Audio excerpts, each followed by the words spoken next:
Hey, it's Denise. Today I wanted to talk about something that I've touched on a little bit, mentioned a little bit, but never really gotten into in any of my other videos, and that is the concept of prepping. Now, some people, and I used to be one of them, hear the word prepping or prepper and they're like, oh, they're talking about those crazy people who, turn their house into a fortress and are ready to shoot the neighbor if they come over because they think they're there to steal their supplies. They think the zombie apocalypse is happening. That's, but I don't think that's the majority of people. I don't think that's how most people who might, I think a lot of people don't even like to use the word, oh, I'm a prepper, or oh, I do some prepping, just because they don't want people thinking that. And the more you think about it, the more you think about natural disasters. Think of some of the big ones that we've seen: hurricanes, tornadoes, floods. How long, even in very developed areas in major cities, think Hurricane Katrina, Hurricane Andrew. In past years, more recently, countries in the Caribbean have been flattened essentially, by weather. Then you do have, and again, sometimes you start talking about this and people think you're an extremist of some sort, which I'm not. But there are always possibilities of other reasons why it might be difficult to have your regular daily routine as far as your cooking supplies or drinking water supply. It could be some sort of civil unrest. It could be something as simple as a financial hardship because someone loses their job. A lot of American families, and families in every country, I'm sure, for that matter, but most of the stuff that I've read, is more talking about American economic situations. But again, I'm sure it applies to people in a lot of areas. A lot of families are a week away from not having a meal in their house if they were suddenly not able to get to the store.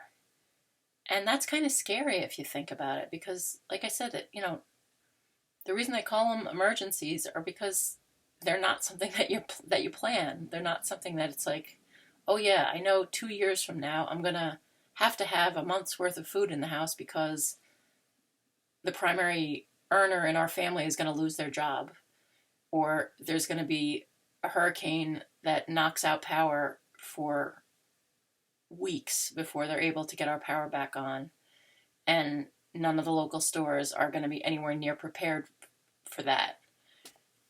Just this past week, our power was out we were very lucky. Our power was out for a little under 30 hours. Some of the people in our school district are still out, and it's been 3 days since we got our power back. They're still out. My son, when he got home from school, was like, some of my classmates still don't have power. And, that puts you in a situation where there's no running water. And if you're someone who lives in the city, you're like, the power going out doesn't stop your water from running. That's because you have municipal water.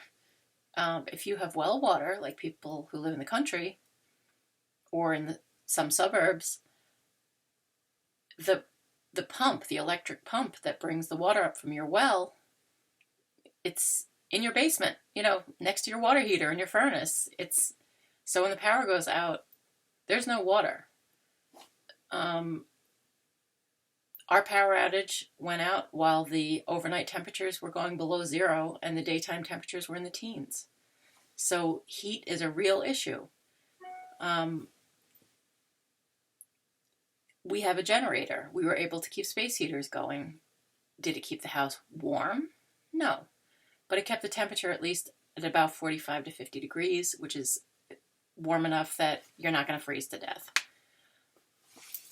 To me, buying a generator was a big investment because I don't have a lot of money. And I guess what I want to talk about, initially at least, is that being prepared is something that can be done on any budget. It takes more planning, a little more time, a little more creativity, a little more resourcefulness if you're on a tight budget.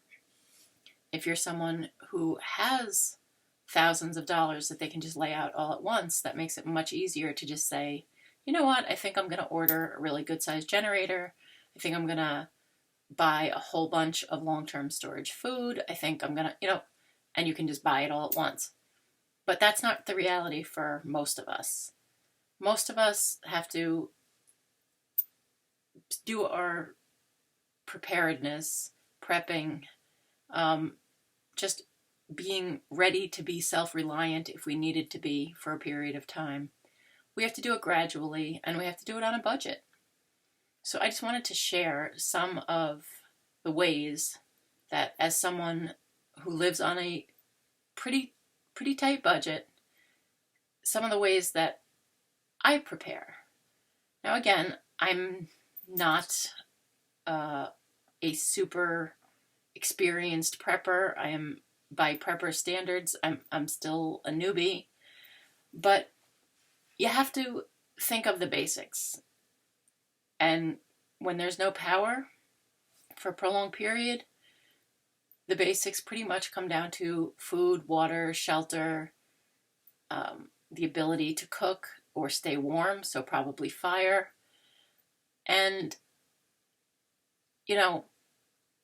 do you have the things on hand that you would need to be able to provide those things, to be able to start a campfire if that's what it came down to, that you needed to cook over or boil water over to make sure it was safe to drink? What do you have to deal with if you couldn't get to a store for a prolonged period of time? What kind of food storage do you have? Now, if you're someone who's a home canner, chances are you've got a good pantry full of things that you've canned. I enjoy home canning. I've got meals that we use all the time. It's not just stuff for prepping, it's stuff that we use for everyday meals. But I tend to make extra so that there is always stuff on the shelves, in addition to whatever store-bought food I have in the cabinets or in the refrigerator or freezer. The great thing about home canning is you've made it shelf stable. So you took, say when they had a good sale on, chicken or beef or whatever at your local store, when they have a good sale, it's like, hey, pick up a bunch of it. I'll can some. So it's not hard to learn. It's important that you learn the basics, that you learn the safety aspects. But once you do that, and that information is so readily available online or in books that there's really no excuse. I did not have a grandmother or mother who canned or gardened. My people are from Brooklyn, so there was not gardening and canning going on. I didn't grow up in Brooklyn. I was born there, but I grew up in the suburbs outside of New York City. We had a big enough yard that we could have gardened, but my mother, who was born and raised and lived in Brooklyn until she had children, she had never gardened in her life. She had never canned or dehydrated food or done any kind of food preservation or growing on her own. And her mother was born and raised in Brooklyn. So, I don't come from a family of people who necessarily had those skills. A lot of people learn that stuff from their grandmother or their mother.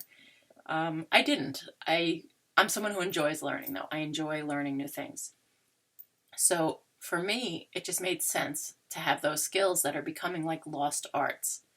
The ability to grow your own food at whatever level you can, whether it's just, a small window garden of some salad greens and some cooking herbs or medicinal herbs. Maybe that's all you have space for in your apartment or house. And if that's the case, then that's the place to start. Get your hands in the dirt. Get better at growing plants if you're someone who doesn't have a green thumb. There's no there's no excuse not to develop a green thumb. Anyone can learn. Then there's container gardening. Do you have a little porch or balcony that you could put a few planters out on? You can grow your own tomatoes and peppers, and even I've grown potatoes in large planters. You can grow so many different things. I'm not going to spend forever talking about that. There are all kinds of videos on container gardening that will give you great ideas. If you actually have some land, you can have a full-on garden. Now, I live in an apartment, but last year I asked my landlord, and he was okay with me using part of the yard as a garden. So don't just assume that because you live in an apartment that you can't have a garden. I mean, I asked him. The worst thing that could have happened is that he said no. I was lucky, and he was like, okay, as long as nobody else objects, then it's fine with me. I asked my neighbors. There are 4 apartments in the building that I live in. Nobody minded if I used an area of the yard. And so I had a nice garden last year. So, think outside the box. Don't limit yourself. And then look at what you can get when it's in season and cheaper. And learn how to can it or dehydrate it or preserve it in some way that it's not dependent upon electricity to keep it. Now, keeping things in a freezer is great. And yeah, I've got a freezer full of stuff. But the reality is, if the power went out for a prolonged period of time, more than a couple days that I could keep a generator running, gas is not cheap. The reality is that I would lose a lot of the stuff in the freezer, or I would have to start cooking it and using it immediately. It's much better to have your stuff shelf stable. Okay, now let's get into the nitty gritty. Let's look at some products, some things that if you're just getting started and want to just look at, okay, how on a budget, where do I begin? Where do I start to just starting to have a little bit of a, sort of some padding, some wiggle room, some extra supplies, some extra food, some extra things that I can keep in the house in case they were needed. Now, we can just throw all those, whatever your potential situation is. I joke and say I'm getting ready for the zombie apocalypse.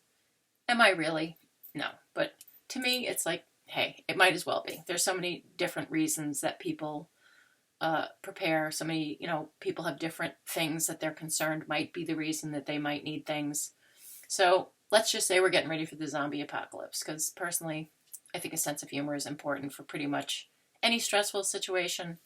And if you're going to get through one,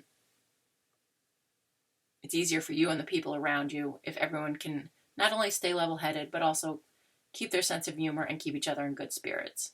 My son and I just got through this power outage without missing a beat. I mean, it was annoying having to keep the generator running, having to get out there and buy all those gas cans worth of gas and get the fuel stabilizer to put in it so the gas doesn't go bad. Well, it's, if it does sit for a little while.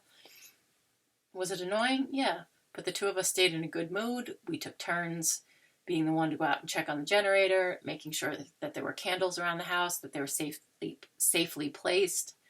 And we got through it like nothing. A little teamwork, a little sense of humor. It was no big deal. Other people would have been stressed out and, trying to run away and look for a hotel in the nearest place that had power. But if you keep the right mindset, you can handle a lot more than you think you can. That's something that life has taught me. Both the spinal cord injury, the loss of my career because of it, my husband leaving us. You're tougher than you think you are. And if you keep the right mindset, you'll realize that you can be more self-reliant than maybe you thought you could be. So enough with the philosophy, and let me just show you some stuff. Okay, everybody worries, big expensive purchases, big huge outlays of money to get started. No. Little things like this. It's a 1 pound fully cooked ham. I bought a bunch of them when they were on sale for $2 each at Dollar General. Keep an eye out for sales like that. Keep an eye out. Dollar stores, discount stores are a great source of inexpensive canned food. Now, don't just go buying a ton of stuff that you and your family don't want to eat. It'll be bad enough that you're having to eat maybe stuff that isn't your norm, but try to stick to stuff that at least they like, that you like, that it's not going to feel like every day we have to live off this stuff is miserable because we all hate it. So, try to, I am allergic to fish, so I'm not going to stock up on tuna, obviously. But they have canned chicken that comes in those little cans just like tuna comes. I have a bunch of that in my cabinet. My son likes it mixed in with pasta, mixed in with rice, making chicken salad out of it. You can use it a bunch of different ways. So just keep in mind, when you see it on sale, pick some up. I always try to think, when stuff's on sale, pick some up to donate to your local food pantry and pick some up to keep for yourself. So, helping others is always important too. I don't believe in that selfish philosophy of, prepping is only, your focus is only worrying about your own family. I think you still should be community minded, and if you are able to give even a little bit to your local food pantry so that they can help other people out, I think you should do it. Just my opinion. Take it for what you think it's worth. Then there are things that people don't even think about. They're out there worrying about, tents and sleeping bags, and are we going to have to live in the woods? But they're not thinking about the basics, like, how am I going to wash my hands, or anything else that might need to be washed? Baby wipes. Another simple thing that you can buy when they're on sale, especially at a discount store, or if you're, whatever chain pharmacy or grocery stores near you, when they have a sale or when you have a coupon, stock up on baby wipes. There's something, even like during a power outage, this is what I had sitting in the bathroom to use to wash our hands because there was no running water. Bad enough you got to use a bucket to flush the toilet. You want to be able to wash your hands. So, simple little things like this, everyday items. You don't have to have a baby to buy baby wipes. And a lot of times the ones that are marketed as adult cleansing things or flushable wipes or, whatever they're calling them other than baby wipes to make them appeal to people who don't have babies. A lot of times they're more expensive for essentially what is a baby wipe. So don't be afraid to buy it because it says baby wipes and you don't have a baby. No law against it. Good thing to have extra in the house. Other things that, again, might not be something you would even think of. I got these on sale. Glass containers to store food in. A lot of the food that has a longer shelf life, things like rice, dried beans, some cereals, some nuts, they are not going to do you any good if they're in a plastic bag or a cardboard box and rodents get to them. So having glass containers that you can store things in is important. And again, I waited till I saw this on sale and I grabbed it. I haven't even opened it yet. Haven't even used them, but I do have them put aside for in case I need them. Now, what are you going to cook in? It's banging my head on my lamp. What are you going to cook in if you had to cook over a campfire? your standard nonstick pan with its plastic handle is not going to hold up to that. If you know how to build a rocket stove out of cinder blocks, or there are other things you can build them out of, but probably the quickest, most readily available ways of doing it that I've seen involved cinder blocks. They can be really hot and difficult to control the temperature. It's not like, turning the heat up or down on your stove. So you need cookware that is going to stand up to really high temperatures and not going to melt. And that usually means cast iron. So again, when you see them, I got this at Harbor Freight. It weighs a ton. It's like a box of bricks. But it's a 12-inch cast iron Dutch oven with a handle. And it has a true Dutch oven lid with the lip around the top, which some of you may not know this. If you're cooking over a campfire, or where you had a fire on a stone area, and now you're placing this on the stone, the lid of a Dutch oven, they were initially designed for you to then put some of the coals from the fire on top of it, and some around it, and some under it, so that it was being heated from all sides. Hence, oven, as opposed to just calling it a pot. This is going to stand up to being exposed to fire. It's going to stand up to, heat that you can't control the temperature as well. So something like this, very, very useful to have if you had to do any kind of outdoor cooking. Now, if you're someone who camps, you probably already own stuff like this. If you're not someone who's into camping, you may not have anything that really would be appropriate for cooking over a fire if it came down to that was what you needed to do.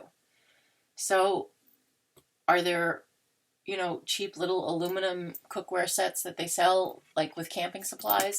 Yeah, there are. And as long as you're having a really tiny little controllable source of heat to cook over, they're going to work fine. But you can't always count on that. So it's a good idea to have something more sturdy. Let's talk a little bit about the food situation. We mentioned home canning and dehydrating. Good things to do, and also kind of relaxing hobbies once you get into them. It's actually sort of fun. As we speak, I have 7 quart-sized jars cooling on my counter of beef stew that I canned today. It's simple stuff. Stew meat, potatoes, carrots, in bone broth with a little bit of seasoning. But it's a ready-to-eat, shelf-stable meal that you could just pour out and heat up, or if worse came to worse, it is fully cooked. If you had to eat it cold, you could. I'd certainly rather warm it up, but if you had to eat it cold, you could. And like I said, my canning stuff isn't all for emergencies. In fact, most of the brajol and pork chops that I cooked last week, I canned them in tomato sauce. My son has already eaten most of them. I think I have 1 of the 6 left.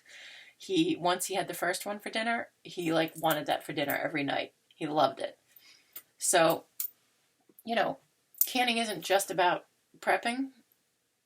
It's just about having your stuff, making that block of frozen meat, which then it's like, it's easier to order pizza. It's easier to eat some kind of junk.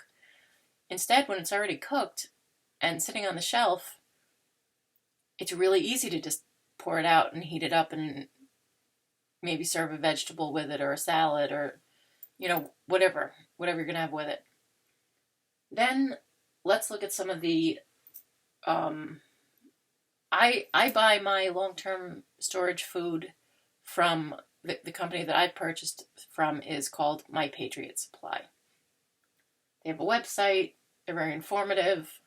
They have a lot of information too. Besides selling the products, they have a lot of just good information that you can look at if you're interested. But I've gotten a variety of things from them. Now, some of these, and they changed their packaging a little while back. So some of the older things I have, you'll see that they're different packages. They did all come from the same company, but they changed their packaging during the time that I've been ordering from them. Something you might not think of. Fish mocks. You might be saying, oh, Denise, you never mentioned having an aquarium. I don't have an aquarium. And any place who sells this is going to sell it as for use in an aquarium.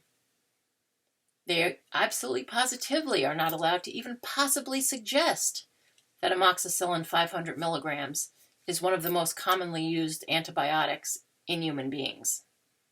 They're not allowed to suggest that a human being might use fish mocks if they were sick and unable to get to a doctor or a pharmacy during a crisis type situation. So they absolutely would not be suggesting that you purchase this to keep on hand in case in an emergency someone needed an antibiotic. And I didn't suggest it either, but there you go. Fish mocks, amoxicillin 500 milligram capsules. Just saying. What else do we have? We have, it's going to take me forever to clean my bed off. This video is going to take forever, and I'm not even going item by item through my bag. I'm just trying to, I have 2 bags set up, essentially with, like I said, the big 3, you know, something to cook on, something to purify water, and something to, oh, I just lost it. Food, water, and the ability to start a fire, maintain a fire. I have 2 big bags, and I could do a whole video just going through what I have in those bags. It would be lengthy, and I could do that as a separate video. But for example, the things I got from my Patriot Supply, they sell a variety of things. Like this one, I have my glasses on, and I can't see it from the monitor that far. This is a fruit, veggie, and snack mix pack. Freeze-dried corn, freeze-dried green beans, freeze-dried strawberries, freeze-dried broccoli, chocolate pudding, freeze-dried blueberries, honey-coated banana chips, and freeze-dried pineapple. Good stuff to have, because while a lot of people focus just on their, protein and, the absolute bare bones, we have a zillion pounds of rice and beans, and that's what we're going to live on. The reality is that's going to get really boring really fast, and it's also going to get nutritionally deficient really fast. So if you can, once a month or once every other month, go for one of these type of sort of specialty, add-on to your main food storage type things, just to add some variety, to add some fruit and vegetables into your diet, you will appreciate it if the time comes that you need to use it. This one is breakfast foods, specifically. So it's the ultimate breakfast kit. It's got oatmeal, orange energy, speak English, Denise. Orange energy drink mix, which is kind of like Tang, but I think it has caffeine in it. I'm not 100% sure. It says energy drink mix though, so I think it has caffeine. But it basically tastes like Tang. We've had it before. My son likes it. He's got no problem drinking that. Buttermilk pancake mix, strawberry cream of wheat, powdered milk, potatoes O'Brien, and scrambled eggs. Now this is all dried foods, and I like these bins. So when I have stuff that comes in a cardboard box, like if I know there's a particular item that we really do like, I suggest if you buy stuff that you initially buy like an assortment and you try the items, because then when you're looking at the site every so often, if an item goes on sale, you know if it's something you like or not. like, I personally don't care for the traveler's stew, which is one of the items that comes in like the sort of sampler, the 3 days worth of food thing, which I think was the first thing I purchased from them. It wasn't my favorite. It's not bad, but it wasn't my favorite. So I'm not going to buy a whole case of that. Whereas the chili mac, we really like. Now, I personally, if I make it, it's easy to make. The nice thing about these dried meals, they're easy to make. In fact, I'm going to grab one so I can show it to you. Most of them involve a pot of boiling water and the contents of the packet. That's how most of these things work. So, excuse my backside there for a moment. Like this this box of chili mac. This is their older packaging again. So when I show you some of the other stuff, that will be their newer packaging. Chili mac was one that we liked. So when this happened to be one of the items that was on sale for 50% off, I bought a couple cases of it. And a couple nights when my teenage son, was making dinner, this is what he made. And like the way these come, it says it right here that it's 6 pouches, and it's considered 8 servings per pouch. Now, honestly, I think it's more like 4 servings to the average very hungry person. Now, I had weight loss surgery.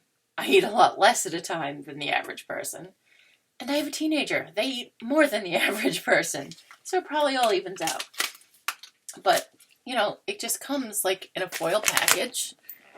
I like that my Patriot Supply does not use MSG because I can't eat MSG.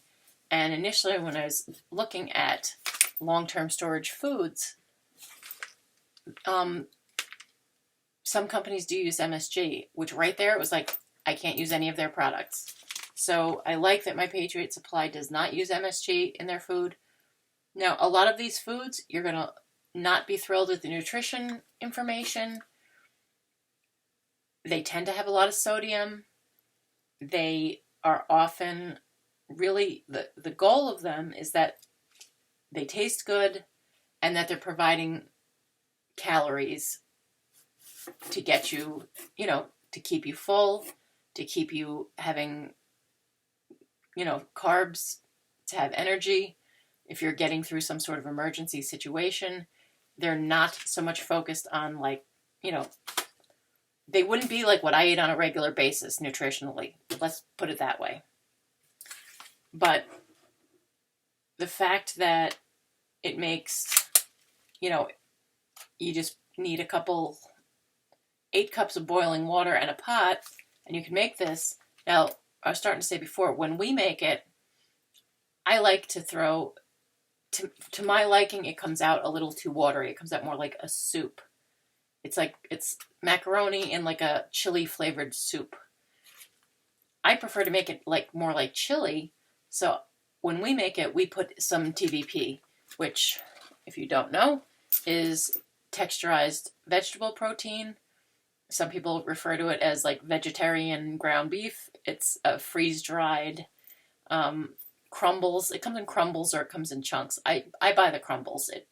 When you put it into like a sauce or something like this, first of all, a little bit of it goes a long way. It like puffs up. It absorbs a lot of water because it is like freeze-dried. And it gives it that texture of having ground beef in it, and it's adding protein to it. So I buy the unflavored so that you can throw it in anything, and it's just, it really has no taste of its own, and it's just going to pick up the flavor of whatever you cook it with. You can buy that on Amazon by the 5-pound bag. That's how I usually buy it. So when we make this, we throw that in, so it adds protein, and it, to me, makes it taste better. It makes it thicker like chili. But again, this is just, this is one example of, I know it's a food we like, so when I see it on sale, I'll pick up a couple boxes. Instead of being, $28 a box. I got them for $15 a box, so I bought 2 or 3 boxes at during the time they were having the sale. And again, that's a matter of, like I said, I would suggest buying a 1 week or 3 day or whatever you can afford for your first purchase. And you don't have to go with that company. Just get the company I'm suggesting. I'm in no way affiliated with them or anything. There are plenty of other companies that also sell emergency food. I happen to use this one. Like I said, I like that they don't put MSG in their food. So that's who I order from. But whoever you order from, I would suggest getting a trial package that's a variety of foods so that you can check them out, see which ones you like, see how your family feels about eating it. Because again, if they hate it, you're going to take what's already a stressful situation, and even mealtimes aren't going to be enjoyable if you're having to eat stuff you hate. The next, when I was ready to make a bigger purchase, I'm going to have to get up for a minute to get it. I have it on the bed here, but they're like these 2 big buckets. So, excuse me for about 5 seconds, and I'm going to grab them. Now, this came as part of a larger purchase. It came with, it's a 4-week supply of food for one person. When you're looking at the information about this stuff, and it says how many days or how many weeks, it's referring to for one person. And the information on the website of whatever company you're looking at should spell out how many calories per day that they're counting as being enough food for a person. It ranges, I would say, from what I've seen, from about 1,500 calories to about 2,000 in terms of what they consider enough calories for a day for a person. So these, I don't know if you can see from there, this says bucket 1 of 2, and this is bucket 2 of 2. So these 2 together are a 4-week supply of food for one person. Now, I keep in mind, obviously, where I am, it's me and my son. Where I'm going to be living eventually after he graduates high school, it would be us plus my best friend, whose place we'll be at. So you have to keep in mind the number of people in your household. You're not going to just have food for one person. That's not going to be practical. And if the zombie apocalypse lasts longer than you thought it would, you don't want to have to come down to who's eating and who isn't. I mean, no one wants to ever have to make that decision, for any reason. Certainly a parent doesn't want to see that they don't have enough food for their kid. I think, for any parent, that would be like a nightmare, especially, if you have multiple kids. My older son is 22. He lives with my mom currently. And now, my mom, not a prepper, thinks I'm nuts that I buy this stuff. Thinks I'm nuts. Denise, why do you waste your money on that stuff? To me, this is not a waste of money. This is sort of like insurance. I know that if there was some sort of financial hardship or natural disaster or long-term power outage or whatever, zombie apocalypse, I know I have enough food to feed me and my son and my dog. Would it be more sodium than the dog is happy? Than is healthy for the dog? Yeah, it would be, but I'm sure he would prefer it to not eating. Let me just, give you an idea. Now you're going to see me give myself a hernia holding this up. Okay, this is bucket 1 of 2. And it just shows you, a picture of the different items that are in the bucket. And you got that. Can I put it down now? I'm going to show you the other one. These came as part of a larger package, actually. Ugh. Okay. You wanted to get... I hope you appreciate this. I hope you appreciate the hernia I'm getting. I'm just kidding. Okay. I'm trying to hold it where there isn't so much glare, just so you can get an idea of some of the foods that are in there. This one looks like it's more the breakfast, and I see some desserty, snacky looking things. Okay. Lounging here with my food on my bed. Now I look like a crazy prepper. But again, like 4 weeks for one person. Did I buy all this stuff at once? No, no way.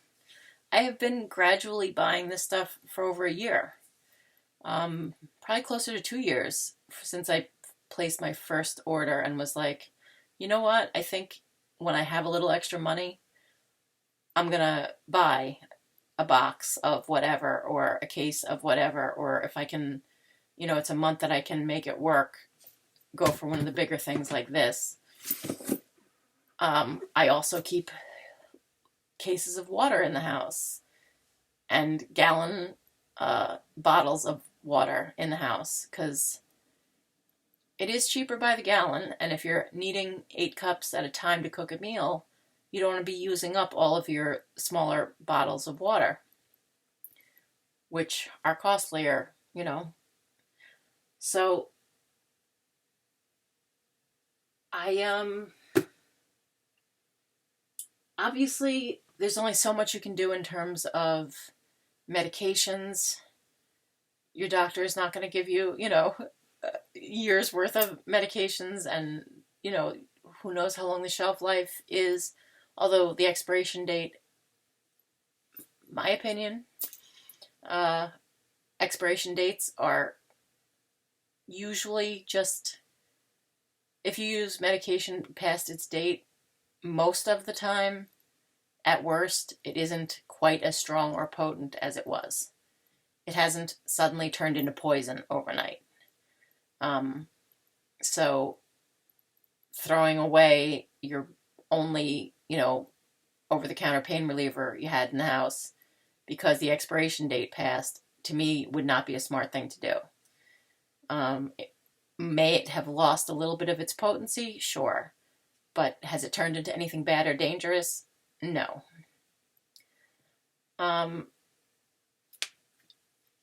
Think about what you can do. Like I said, everything from buying things on sale, small things.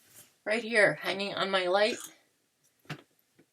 flashlight that I got for free for several months. Harbor Freight had a coupon pretty much every week out that you got a free flashlight with any purchase. Anytime I went in there, even to buy one small thing, I'd make sure I had that week's coupon. I probably have 5 or 6 of these around at least. I think I have one in every coat pocket. I have one in the car. I keep this one hanging so that when the lights go out, I reach up basically the same place that I'd reach to turn my lamp on, and my flashlight's there. Little things like that you can pick up for a couple dollars. Candles, you don't have to buy expensive ones.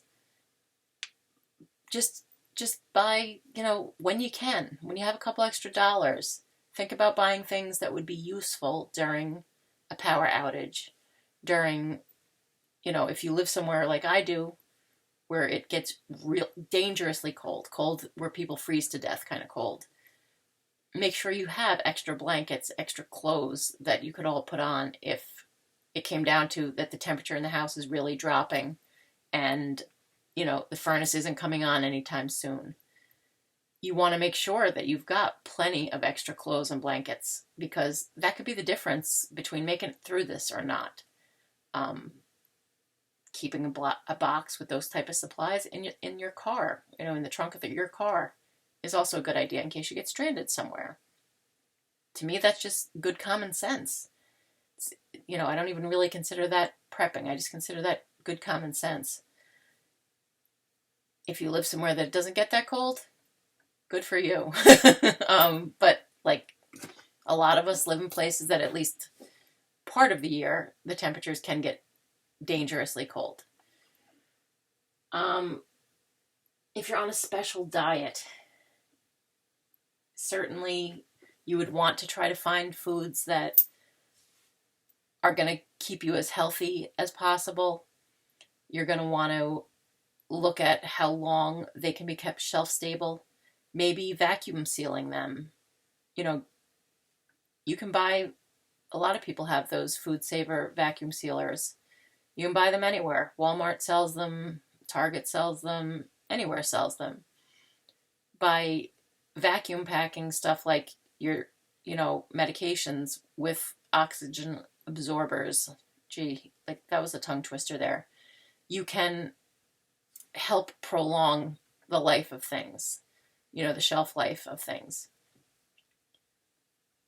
And again, you don't have to do this overnight. I certainly did not have the ability to get the stuff that I have, and not that this is all of it, but like I said, this is already a long enough video.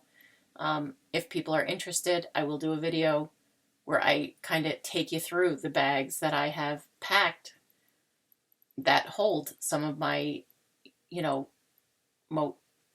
sort of stuff I would really want to be able to grab if I had to grab stuff and get out of here and go somewhere else. I have the stuff put together in a suitcase and a backpack. And then, of course, like these and the red bins that you saw a few minutes ago that are just easy to grab and throw in the car. You do want to keep your stuff portable. You want to, maybe in the emergency, your house isn't the place you're going to stay. Maybe you're going to be having to go to a relative, or, in my case, my mother is, in her mid-70s. I might want to get to her to be able to help her out if I suspected there was some kind of problem. So having your stuff that you can sort of grab and go is also something to keep in mind. A lot of my stuff, like the red totes, they fit right under my bed, so they don't take up a lot of space anywhere else. The water, I've got some cases of water stacked up against the wall. Oh well, if it looks a little odd or out of place, I don't really care. To me, it's more important to have it than it is to worry that someone thinks it's odd that I have it. But again, what I'm doing is still baby steps by a more advanced prepper's standards, but at least hopefully it gives you some idea of where to start and how to start if you're on a budget. Because, like I said, I don't have a lot of extra money. And, making the decision that being in a position to be self-reliant, being in a position to not worry about food or the ability to cook it, or having a good supply of water and other things on hand, making the decision that was a priority. It was something that I did need to dedicate some of my money towards. Once I made that decision, it just became a matter of, again, keeping your eyes open for sales, for things that are useful. You might find stuff in the strangest places. And recognizing that, hey, that's something that would be good to have in my first aid kit. Because your standard first aid kit that you buy, like, those little pre-made first aid kits, a lot of times, basically, there's some Band-Aids and a little first aid cream, and they're really not much more than that. So you want to look at what first aid supplies do you have on hand if someone were to actually get hurt or sick and you couldn't get to a hospital or doctor right away. It's better to be prepared and not need to use it than to have something happen and not be prepared. That's how I think about it. And if you just kind of start from that mindset, not putting yourself into debt to get prepared, not making yourself crazy, losing sleep over it, but just what little steps can you take to put yourself in a better position for the zombie apocalypse? Whatever your version of it may be. Think about those things. Be mindful when you're shopping. Hey, this, like, I didn't walk into Dollar General that day planning on buying hams, But when I saw them on sale for $2 each, I was like, yeah, I'm going to grab a few of these because that's a really good price. It's fully cooked. You could just open the can and eat it if you needed to. Certainly you'd prefer to heat it up. But again, it's fully cooked. So if you didn't have cooking facilities, you could just open it and eat it. You want to have stuff like that. Shelf-stable, ready-to-eat kinds of items. I hope this gives you some ideas if you're just starting to prep, or if you've been doing it for a little while, maybe it's some ideas that you just hadn't thought of yet. And as always, if you have any questions, feel free to ask me. I will do my best to answer. If you found this video helpful, informative, in any way a good thing, please give me a thumbs up. And thank you for watching. I always appreciate that people take the time to watch. I know you have the option of watching a million things, and I appreciate that you spent your time watching what I had to say, and I mean that from the heart. So have a good day. Prep without stressing yourself out, and if the word prepper makes you uncomfortable or embarrassed, you don't have to use it. You can just go about your business and have your stuff that you know you have ready in case of a time of need. And there's really no reason you have to discuss it with people who are not like-minded on the subject. Initially, I felt like people are going to think I'm nuts. My mother does. I'm okay with that, because to me it's more important that I know I could take care of myself and my son and my dog. If my mother thinks that makes me nuts, I can live with that. Take care of yourself and be well and be prepared.